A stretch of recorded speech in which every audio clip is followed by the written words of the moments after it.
Hallo Leute, ja, willkommen auf unserem Kanal Tabletop Stuff.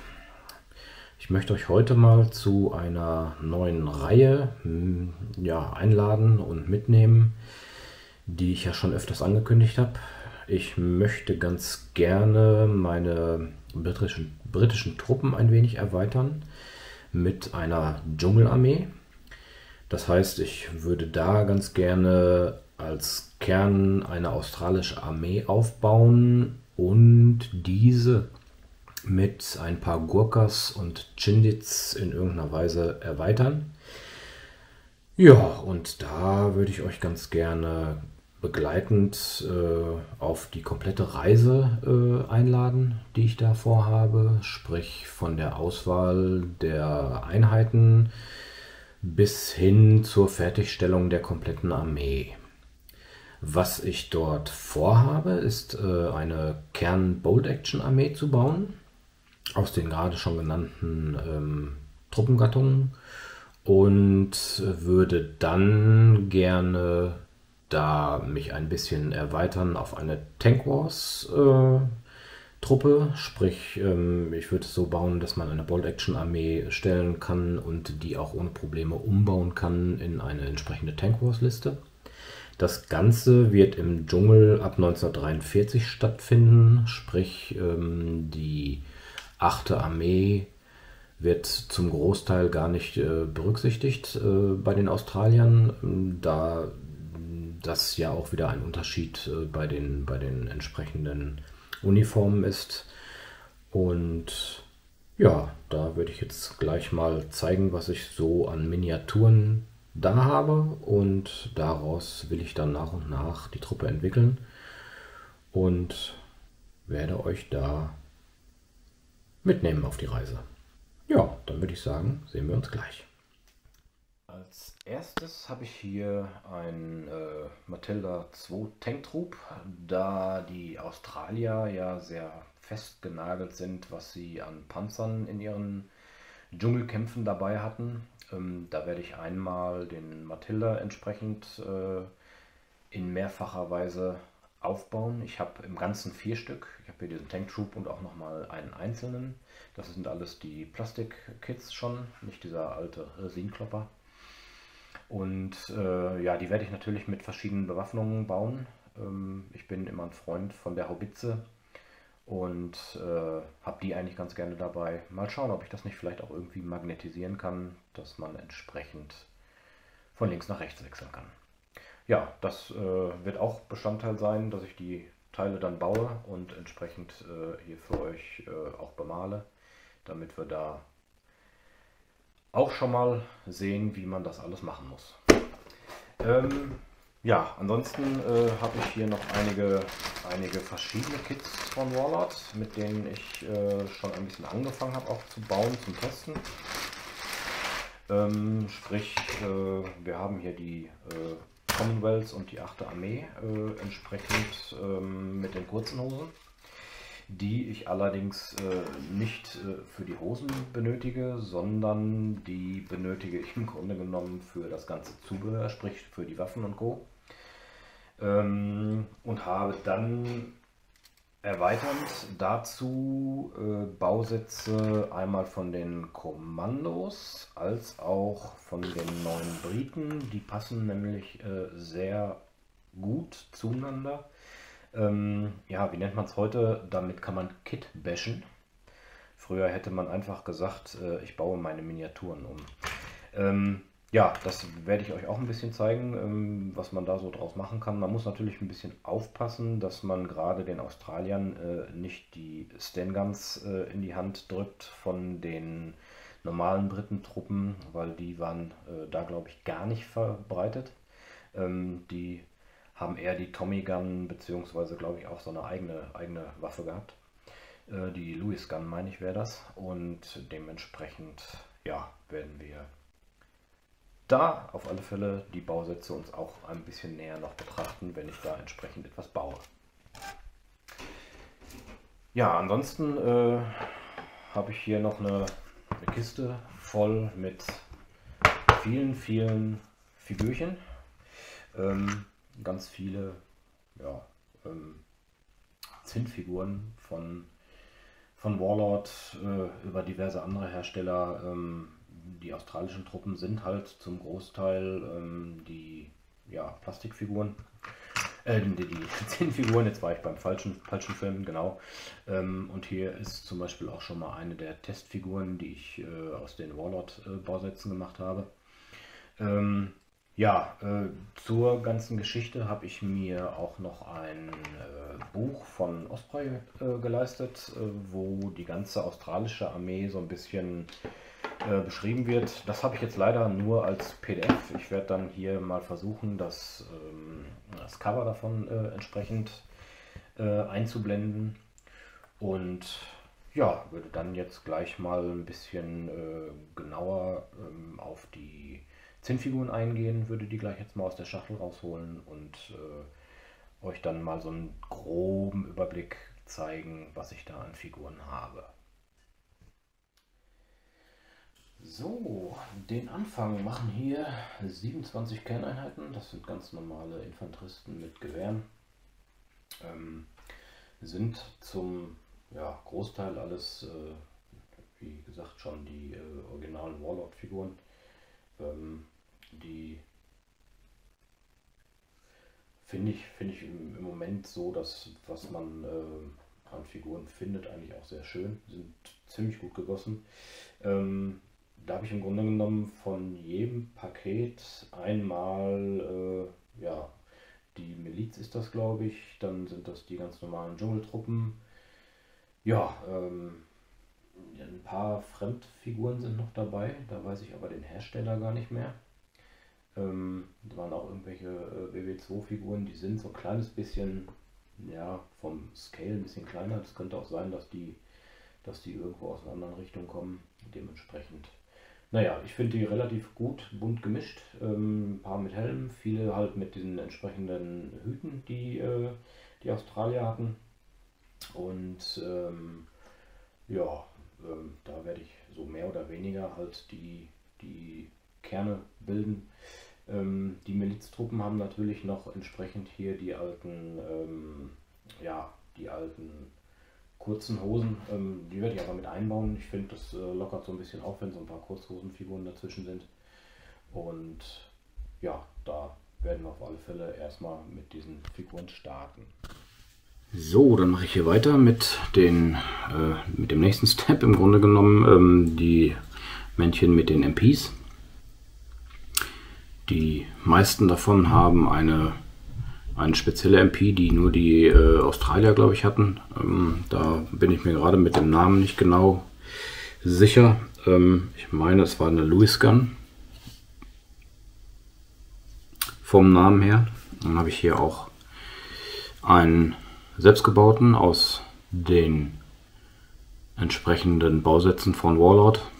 Ich glaube, der Körper ist aus der Infanteriebox und dementsprechend von der Commonwealth, glaube ich, der Kopf mit dem Hut.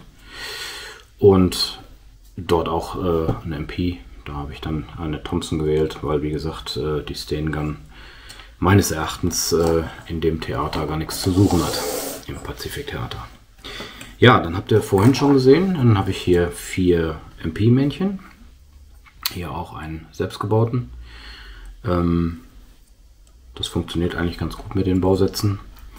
Und dann habe ich hier 2 Figuren, die original sind. Eine davon ist, glaube ich, von Warlord und eine von einem anderen Anbieter. Da kann ich jetzt aber aus dem Kopf nicht mehr sagen, welche. Und dann ist hier bei den Miliztruppen noch eine ganz witzige Figur bei gewesen. Das soll auch ein MG sein. Da weiß ich aber nicht genau, was es darstellen soll. Ich meine, es ist auch eine spezielle Waffe, die die Australier hatten. Jedenfalls steht sie irgendwo im Buch dabei. Und ich vertue mich immer. Das eine war eine Lewis Gun, das andere war die Own Gun. Irgendwie muss ich mich da nochmal genau belesen. Und das werde ich aber das nächste Mal auch nochmal aufklären, wenn ich auch weiß entsprechend, was das für eine Waffe war. Habe ich mich leider nicht ganz genau eingearbeitet, aber ich hoffe, ihr verzeiht mir das. Ja, dann last but not least, bei den Standardeinheiten haben wir jetzt hier noch die Papuan-Figuren. Das ist auch einmal der komplette Bausatz aus den Metallblister von Warlord. Dementsprechend ja, sind spärlich bekleidet, haben glaube ich nur so eine Art Lendenschurz, Rock, Schottenrock-Ding an. Ich weiß nicht, wie man das traditionell bezeichnet, aber das ist glaube ich auch nicht ganz so wichtig. Witzig finde ich, dass es genau einen gibt, der ein Hemd hat. Das ist dann der NCO. Wahrscheinlich wegen Dienstabzeichen oder ähnlichem. Naja, egal. Der hat auch dann entsprechend die MP, die Australier haben. Und alle anderen sind ganz normal mit Gewehren bewaffnet. Das ganz nett und werde ich versuchen auch halt die zu benutzen, wenn es später mal daran geht, dass ich eine Kommandoeinheit aufbaue. Es gab ja auch noch eine Australian Independent Kommandoeinheit, die kann nämlich einen sogenannten Scout mitnehmen und die kann man dazu dann auch, glaube ich, ganz gut benutzen. Ja, das wäre dann soweit, was die Kerneinheiten anbetrifft, und dann geht es gleich weiter mit den restlichen. Dann haben die Australier ja die Möglichkeit, hier so ein Scout-Team aufzustellen. Das werde ich auch nutzen. 3 Männchen mit MP. Die haben den großen Vorteil, dass man sie wie Scharfschützen oder Forward Observer aufstellen kann. Das kann ja auch schon mal ganz nett sein, um verdeckte Einheiten bei den Japanern aufzudecken. Dementsprechend werde ich die auf alle Fälle auch nutzen. Das sind auch die Originalen wieder von Warlord. Dementsprechend nichts Besonderes. Einfach nur ein paar nackte Oberkörper mit Federn am Hut, hätte ich fast gesagt. Um dann einfach mal hier bei der Geschichte weiter zu bleiben. Ich habe hier einmal noch von dem New Guinea Buch die Figur mit, ich glaube Bull Allen hieß er. Der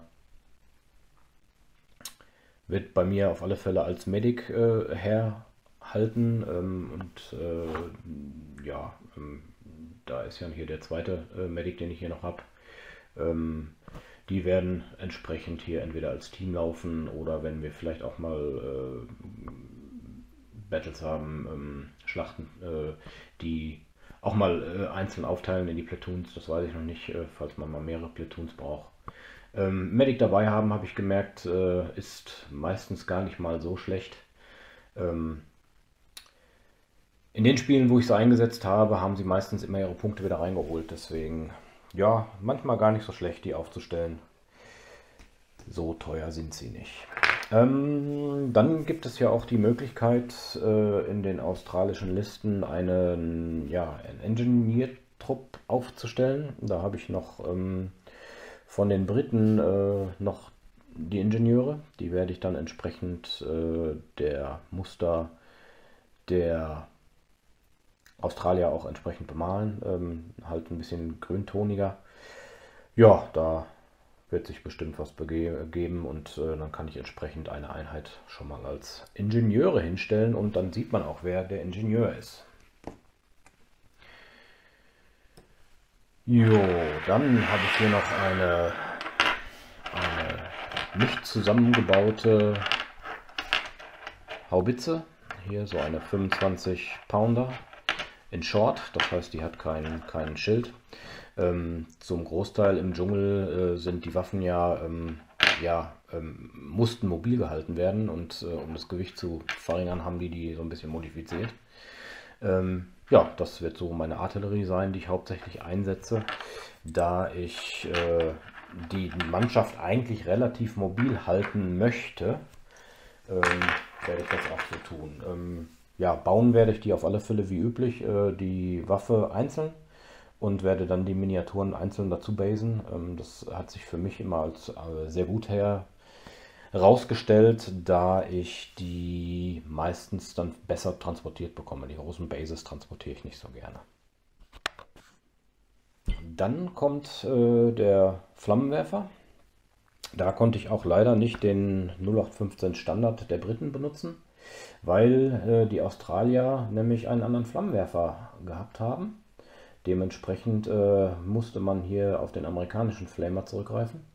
Das zu beachten, wenn man so ein bisschen historisch die Figuren auch aufstellen möchte, weil die Tommys selber ja so einen komischen runden Tank auf dem Rücken haben. Und ja, da auf alle Fälle den richtigen. Dann habe ich hier noch eine Figur, ich weiß gar nicht, wo die bei war. Den werde ich auf alle Fälle hier als Spotter einsetzen, da die Australier laut den Regeln ja auch nicht ohne weiteres auf den freien Artillerie-Observer zurückgreifen können. Das wäre der, glaube ich, eigentlich gewesen. Werde ich dann entsprechend hier die Figur als Spotter benutzen. Ja, was ein bisschen komisch ist, oder was heißt nicht komisch, aber ein bisschen blöd ist, ganz einfach, in den Listen ab 1943 ist natürlich die gute Tank Rifle gar nicht mehr verfügbar.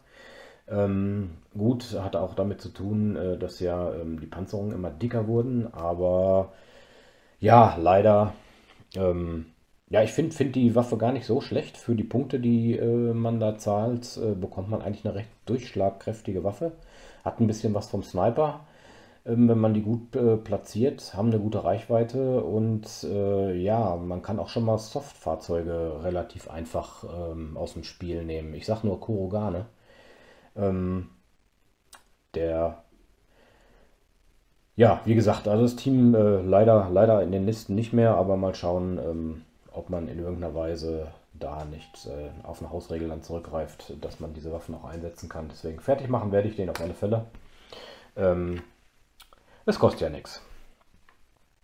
Ja, dann natürlich das leidliche Thema bei den Tommys. Wir haben natürlich eine sehr kurzreichweiten Panzerabwehrwaffe mit der Piat. Ich habe die sogar schon mal live schießen sehen. Das sieht echt witzig aus. Die ist ja nur federgetrieben und nicht raketengetrieben. Dementsprechend, ja, ja, nett sie zu haben, aber die Reichweite, die ist leider meistens für ein Popo.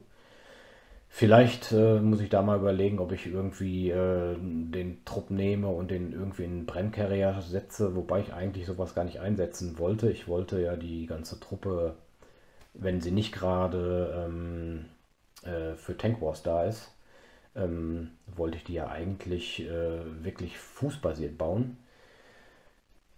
Spricht natürlich auch gegen die Artillerie. Mal gucken, ob ich da irgendwo einen Kompromiss eingehe und gegebenenfalls was mache.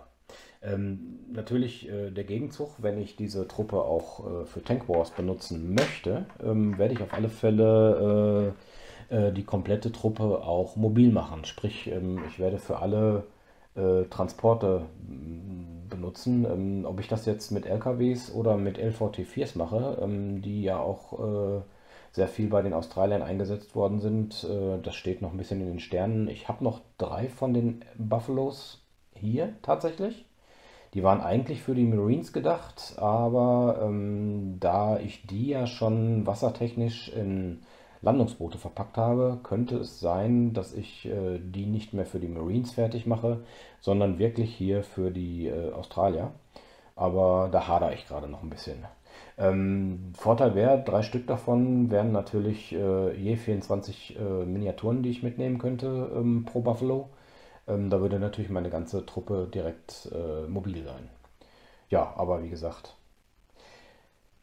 das Gehirn martert noch, aber das können wir vielleicht auch zusammen entwickeln. Ihr könnt ja einfach mal in die Kommentare schreiben, was ihr davon haltet.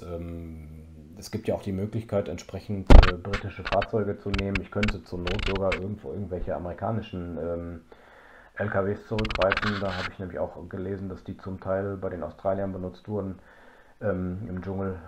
Aber ich habe es immer gerne original britisch. Gerade die Designs finde ich ganz nett. Gut, ist mit dem LVT 4 natürlich nicht gegeben, aber naja, ein bisschen Gehirnschmalz muss man noch reintun. So ein Projekt entwickelt sich ja auch während der ganzen Phase. Ja, die letzten 2 besonderen Figuren, die ich noch dafür habe, ist einmal hier ein Funker. Ich weiß gar nicht, wofür der eigentlich gedacht ist. Ich glaube, der ist ja eigentlich als Kompagnon von dem Offizier gedacht. oder ob der vielleicht auch als Observer oder Spotter gedacht ist, werde ich auf alle Fälle mal mitbemalen. Ich finde die Funkgeräte ziemlich cool. Und dementsprechend, wie gesagt, als Spotter oder Observer auch mal einsetzen.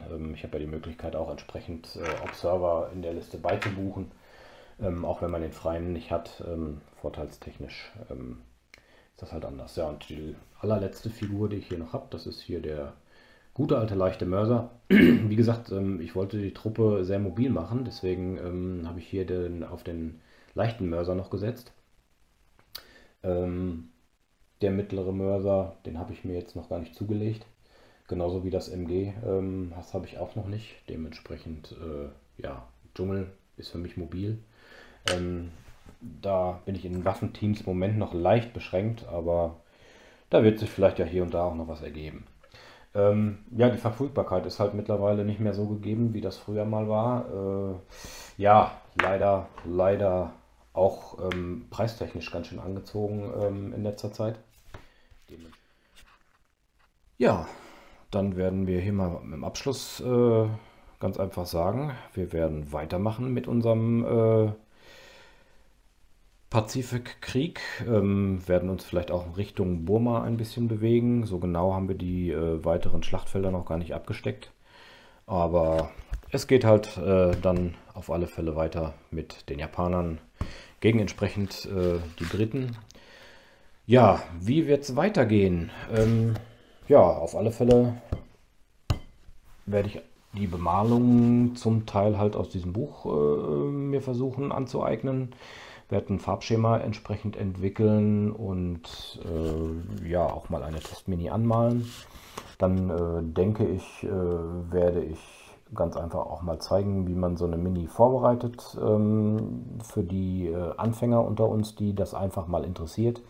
Wie man so eine Base fertig machen kann, wie man die Miniatur entsprechend vorgrundiert, was es für Möglichkeiten gibt, damit wir alle hier mal abholen. Diejenigen, die das nicht interessiert, die können natürlich dann gerne entsprechend skippen.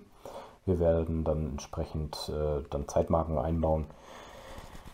Ja, nach dem Grundieren dann entsprechend die Bemalung werde ich euch auch auf alle Fälle so ein bisschen mitnehmen und vielleicht dann auch meine Gedanken schon mal mit euch teilen, wie es weitergehen soll und so, vielleicht auch so ein bisschen Malbegleitungsstyle, die Videos dann aufnehmen.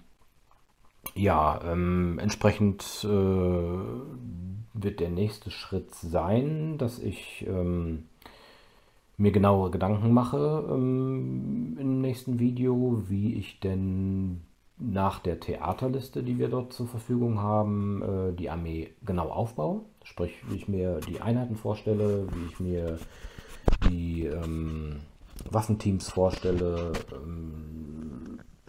ja, und so weiter. Auch im Hinblick, dass wir das halt auf eine Kampagne münzen. Sprich, da muss man ja auch schon mal ein bisschen bedenken, wenn man mit mehreren Platoons arbeitet, muss man ja auch alles, was man in die Platoons reinnimmt, in irgendeiner Weise auch darstellen können. Das werde ich da auch auf alle Fälle mit einfließen lassen und ja, werde bis zum ersten Battle Report diese Serie auf alle Fälle fortführen. Und ja, hoffe, ihr habt da einfach mal Spaß dran, zu sehen von Grund auf, wie man sowas macht. Wir sind ja nicht alle von 0 auf 100 reingewachsen in das ganze Hobby. Ich spiele jetzt seit Tabletop seit 87, habe mal irgendwann mit Battletech angefangen und mit einem Figurenspiel, was zu einem Rollenspiel gehört hat.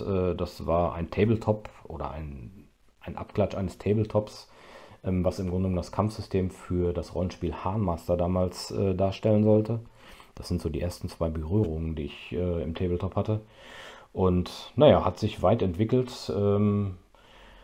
Und ja, hat mittlerweile halt mehr so den Kontinuitätsfaktor, dass wir die Sachen, die wir spielen, ja regelmäßig spielen. Sonst hätten wir ja unsere YouTube-Videos nie gemacht.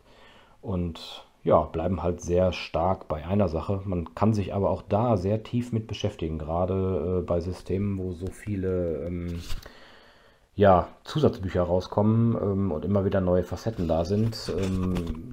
Ja, man glaubt gar nicht, wie viele Informationen man so filtern kann. Alleine als ich das Buch hier gelesen habe von Osprey, wo es hier um die australischen Truppen geht, wo dann drin steht, dass die auf den Schiffen, wo sie zurückgekommen sind aus Afrika, zum Teil nur mit Farben ihre alte Kleidung gefärbt haben. Dann da auch drin stand, dass die Facetten der Grüntöne unwahrscheinlich groß ist. Also es gibt im Grunde genommen auch gar kein richtig und falsch, wie man eine Miniatur anmalen kann oder will. Das habe ich ja auch schon bei meinen US Marines im Grunde genommen schon mal so ein bisschen versucht umzusetzen. Weil auch bei denen habe ich Bilder gefunden von ein und derselben Uniform, die 8, 9, 10 verschiedene Farbtöne hatten.